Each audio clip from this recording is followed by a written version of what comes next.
Папа, я хочу заниматься спортом. Добрый день.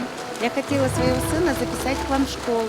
У нас хотят учиться много ребят, как ваш сын. Мой сын очень хочет заниматься у вас. Будет вознаграждение, будет место.